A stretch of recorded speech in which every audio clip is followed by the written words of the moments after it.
This video clip is from the YouTube channel called Man Unplugged. I watch his channel and another YouTube channel called Please Act Right. The host of Man Unplugged is traveling overseas and dating beautiful women. He is doing a reaction to a video from the YouTube channel called The Crimson Cure. The Crimson Cure does not support men's issues. She supports the truth, which results in supporting men's issues. She explains one of the reasons why women in the United States are angry at the men who are traveling overseas to find a good woman. After you watch the clip, I will tell you a personal story. Go ahead and play this next clip.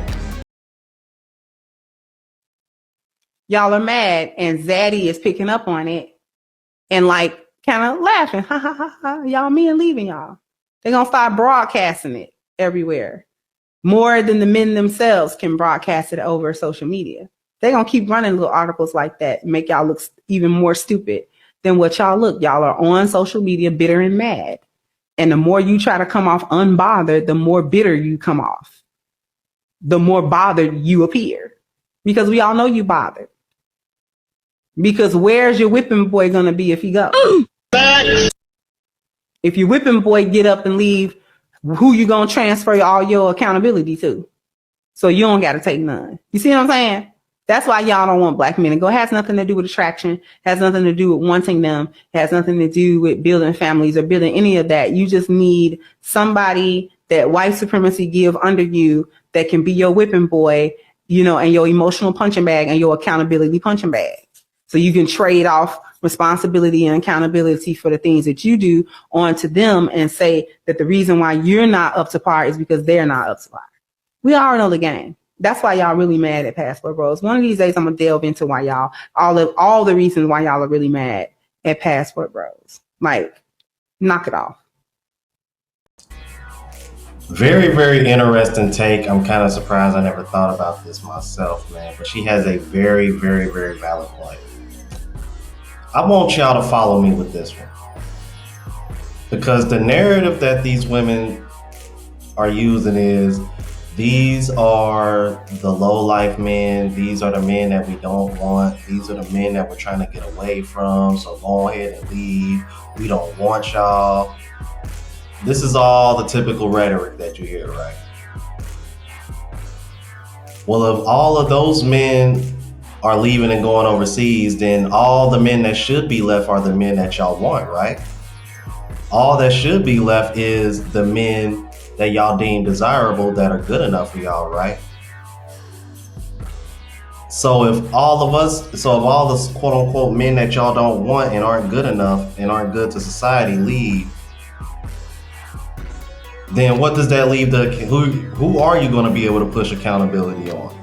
Who are you going to be able to blame that's left for the dating market being what it is? If y'all claim these are the men that are undesirable and these are the men that y'all don't want and these are the men that are no good, who are you going to be left to blame? You're going to have no choice but to look in the mirror, and y'all don't want to do that. So when she said that, I was like, damn, you know what? That's a really, really, really good point. Because that's the narrative that these women push. Because my original thought when I did a reaction to the white girl that was in Thailand, she was in Bangkok airport, which I should be there in about a little over a week from now. I'm looking forward to going back to Thailand.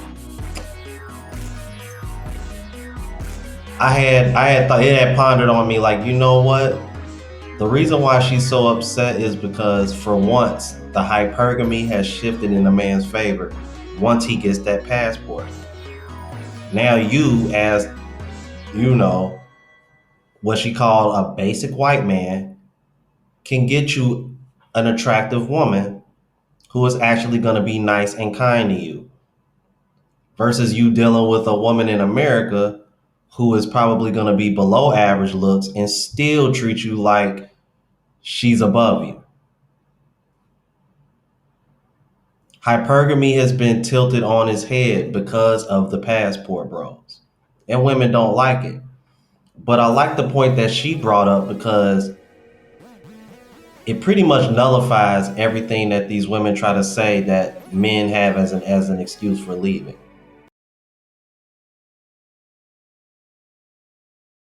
I want to tell you guys the truth. When you see me hanging out overseas with beautiful Colombian or Asian women, people have suspected for a long time that these women are being paid or they're poor and uneducated looking for a come up. And the truth is, she went to Cambridge and she has her own money. Truth is, dating in America is probably the worst place in the world to date as an American man. Some women in the West are taught men ain't shit and masculinity is toxic. At the same age as some women in other countries are taught the little things you can do to help a man feel heard and respected. Like how boys are taught to open doors or give flowers to women. People need the passport bros to be losers or predators. Because then they don't have to wonder why intelligent, successful, genuine men are leaving and having the time of their lives. The truth that none of these articles want to talk about is that almost every man who leaves the American dating scene will come back and report that it is dramatically different and so much better.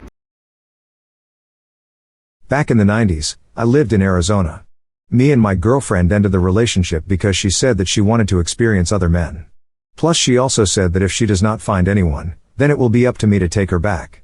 The way she said it, she knew I would take her back. I might be crazy, but I am not this crazy.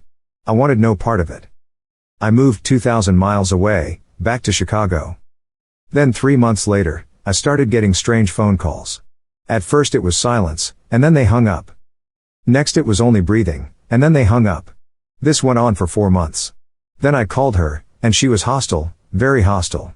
So I hung up. A few months later, I talked to one of our mutual friends. And her friend told me that my ex-girlfriend was upset or distressed that I did not call. Plus, from what she told me, Eva started calling me at the time she got a new boyfriend. Why would I call? We had broken up. Ended the relationship. She called me controlling, possessive and a lot of other bad names. Plus, she blamed me for everything. The following year, the same types of phone calls started once more. I wrote her and said that I was dating a girl named Donna. Then the phone calls stopped. The next year, the same types of phone calls started once more. I tried to call her, but her phone number was unlisted. I wrote and told her that her phone number was unlisted, and a week later, it was listed. This time I called her. And like before, she was very hostile, and I hung up. Then about 20 years later, I started getting the same types of phone calls for 2 months. I ignored them. When I left Arizona in the 90s, I was out of her life for 7 months. So, she could not blame me for anything. She should have been happy. She had everything she wanted. A new boyfriend. And the man, which was me, she told everyone that was no good was gone. Thus, for decades I could not understand why she was calling me. However, I have been living back in Chicago for about 20 years. This has given me time to know the women in my family. Over the years, I have lived all over the United States. From talking to the women in my family and seeing what they do, I now know and understand why my ex-girlfriend was calling me. The men that love them and care about them they treat like shit. The men that are truly no good, they give all types of respect. When a person believes that another person did them wrong, it makes them angry, and because of this, sometimes they want revenge. These types of women blame the men who love and care about them because they cannot or are too scared to stand up for themselves against the people who did them wrong. Plus, many of these women need drama and conflict in a relationship, and they also do this behavior as a form of manipulation. They lie. They lie a lot and believe others are also lying and trying to be manipulative. These types of women are disgusting, and deserve to be alone. They cannot find a good man because they are not good people. Another reason why they do this behavior is the need to be right, and the need to feel superior. It is the need to be right is why they can never take any accountability.